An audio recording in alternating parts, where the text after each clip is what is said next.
Assalamualaikum warahmatullahi wabarakatuh. Nama saya Muhammad Syafiq bin Muhammad Fuad, pelajar master program MBV bagi projek subjek Sosiologi Pendidikan di dalam TVET. Saya di sini ingin membincangkan satu isu yang besar dalam negara kita, iaitu pemansuhan UPSR dan juga PT3.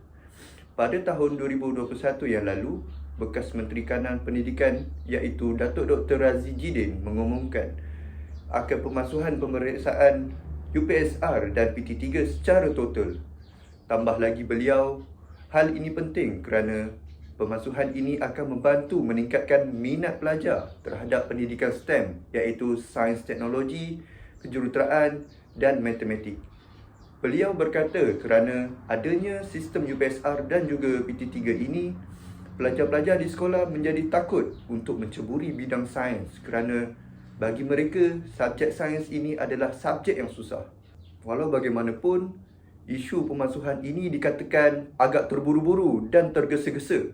Hal ini kerana tinjauan yang dilakukan pada tarikh 2 November 2023 mendapati bahawa 79.4% ibu bapa dan PIBG tidak bersetuju akan pemansuhan ini.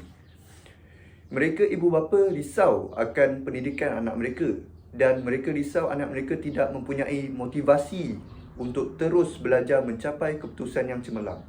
Mereka juga berpendapat dengan tidak adanya UPSR ini, anak mereka tidak ada tujuan untuk cemerlang dalam akademik mereka. Walaupun demikian, terdapat segelintir ibu bapa yang bersetuju dengan tindakan kerajaan memasukkan UPSR ini dan memfokuskan ke arah pengukuhan PBD.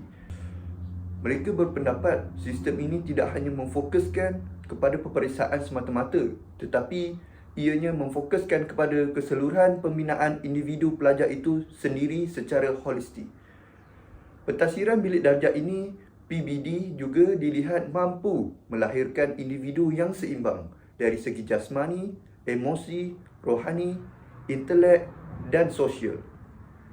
Ini selaras dengan falsafah pendidikan negara kita yang mahu melahirkan murid-murid yang seimbang dengan ciri-ciri semua ini. Dalam PBD, guru boleh menilai murid secara langsung, sama ada melalui kerja perbentangan, kerja bertulis, ujian lisan dan sebagainya. Hal ini seperti yang saya katakan tadi, ini sangat memudahkan urusan guru-guru dalam menilai.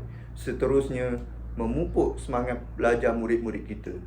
Walau bagaimanapun, terdapat segelintir ibu bapa serta masyarakat yang masih keliru dan tidak memahami tentang bagaimana sistem pentadsiran PBD ini ditaksir. Untuk maklumat semua, sistem PBD ini ditaksir oleh guru-guru di mana ianya mempunyai skala tahap penguasaan iaitu TP1 hingga 6. Jika sebelum ini, ibu bapa dapat melihat dan menilai prestasi anak mereka melalui sistem UPSR yang telah dijalankan sebelum ini, tetapi dengan adanya PBD ini, ibu bapa ragu-ragu dan tidak tahu bagaimana anak-anak mereka dinilai, sekaligus mencetuskan kebimbangan kepada para ibu bapa.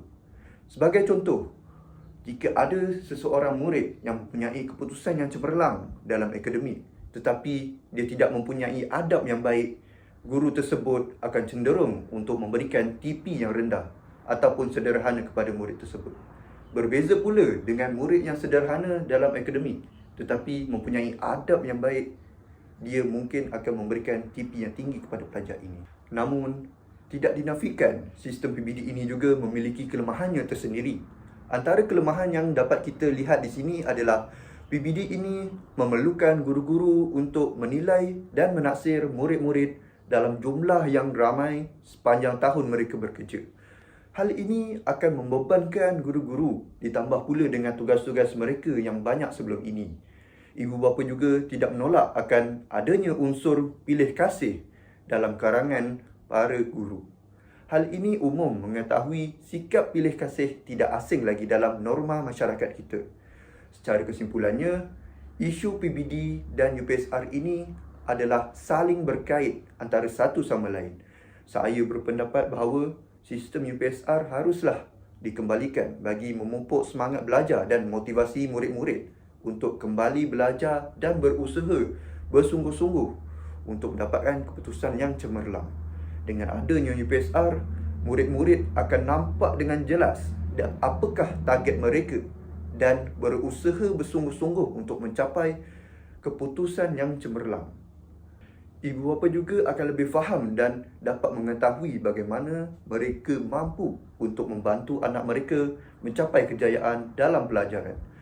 Pengembalian UPSR juga akan dapat membantu mengurangkan beban-beban guru dan mereka tidak perlu mentaksir secara berterusan dan menilai murid sepanjang tahun. Dengan adanya UPSR ini, guru-guru boleh terus fokus untuk mendidik dan membimbing murid-murid untuk mencapai kejayaan. Hal ini kerana UPSR hanya dijalankan setahun sekali berbanding PBD yang memerlukan guru-guru menaksir murid-murid sepanjang tahun. Sekian daripada saya. Terima kasih.